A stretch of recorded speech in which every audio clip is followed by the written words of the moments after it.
The skies over Beijing opened up with an intensity that defied memory. Days of continuous rainfall transformed the capital into a vast flood zone, paralyzing daily life and turning once bustling neighborhoods into eerily silent, waterlogged areas. This was not just a weather event. It was a stark revelation of how unprepared even a modern metropolis can be when nature pushes its limits.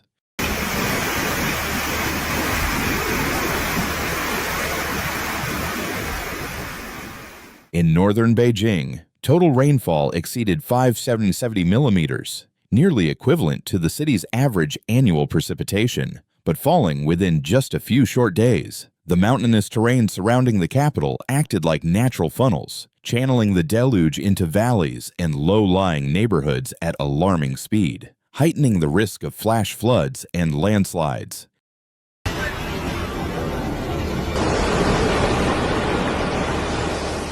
Many communities were caught off guard by the rapidly rising waters. Thousands of residents were forced to abandon their homes, relying on rescue boats or makeshift rafts as roads were swept away by muddy torrents. State media confirmed at least 30 fatalities, but the true human toll may be higher, as some isolated villages remained unreachable for days.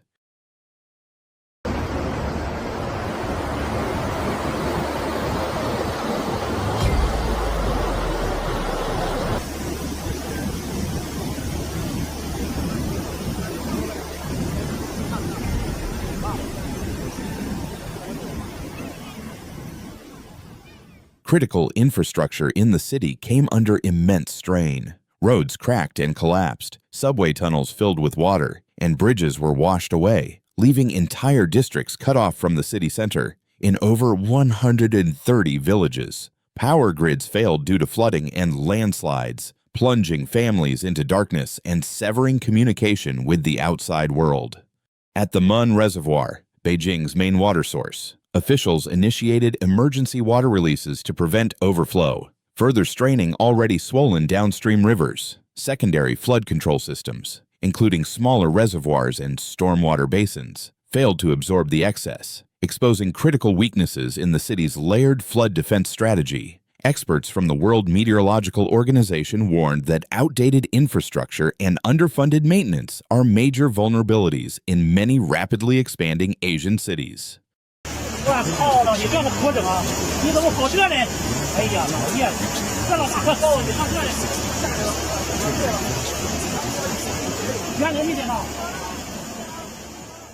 Floodwaters infiltrated warehouses, destroying inventories and halting operations in industrial parks on the outskirts of Beijing. Agricultural land in suburban areas such as Pinggu and Hao was submerged, damaging crops and driving up local prices for vegetables, rice, and fresh meat. Transportation bottlenecks and logistics breakdowns forced temporary closures of business hubs, including vital data centers and distribution points in the north.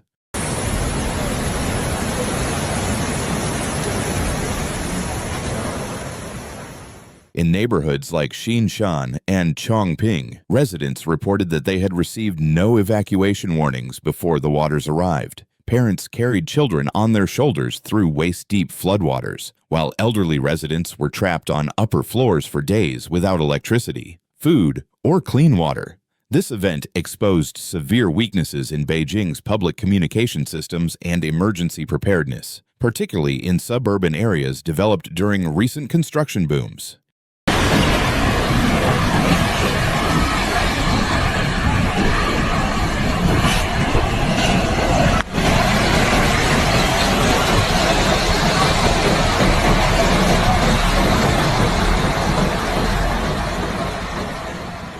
The United Nations and the World Meteorological Organization have repeatedly warned that East Asia is experiencing increasingly frequent extreme rainfall events due to rising global temperatures. According to the UN Office for Disaster Risk Reduction, nearly 1.66 billion people in the Asia-Pacific region are now at heightened risk of flooding due to climate change and urban sprawl.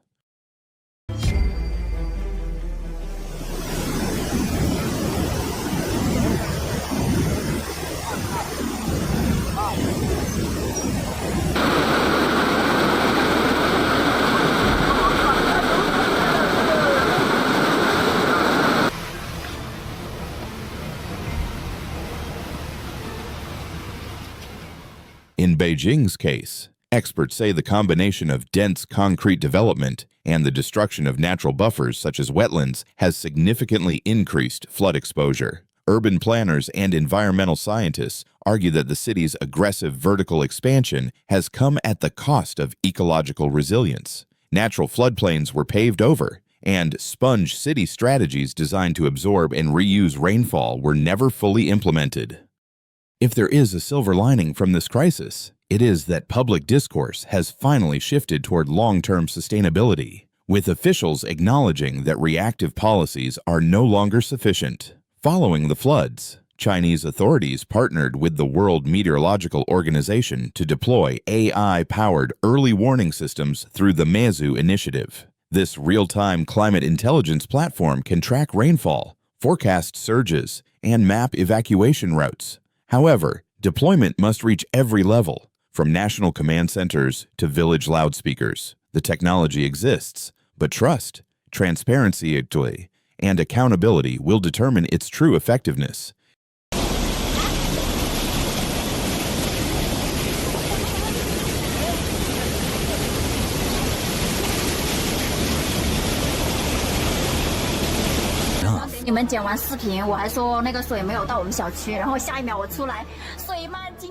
As Beijing slowly recovers, attention turns to rebuilding smarter, not just replacing what was destroyed, but reimagining what must be stronger. Experts are calling for bold infrastructure upgrades, transparent risk mapping, and inclusive public education campaigns. Without them, the next storm could be even more devastating. This flood may only be a prelude to even worse disasters. This year's flooding revealed more than just waterlogged streets. It exposed a fragile system stretched by ambition and unprepared for a changing climate. We can no longer treat extreme weather as rare or random. The future of Beijing and cities worldwide depends on how we learn, invest, and prepare for what lies ahead.